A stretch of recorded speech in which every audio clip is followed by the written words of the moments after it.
Magandang umaga sa inyong lahat. Ngayon ay Sabado at magluto tayo ng aking paboritong gulay. Ito ang mga sangkap.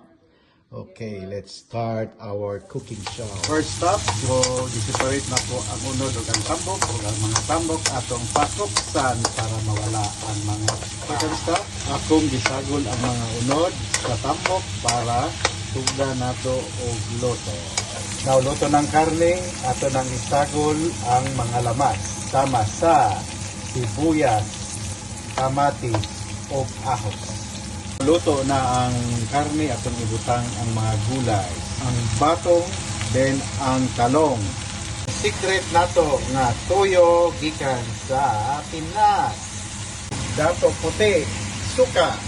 Finally, atong secret ang oyster sauce.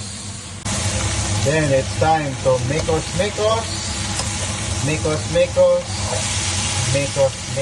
Simmer for a few minutes and then mix more greenies like shallots or sibuyas para healthy. Yes, finally, naana ito ang product sa atong hinaguan. Gulay plus kanon nga brown nga dili tag 20 pesos ang kilo plus cha ug ato ang kape. Enjoy guys! Have a nice weekend! Bye!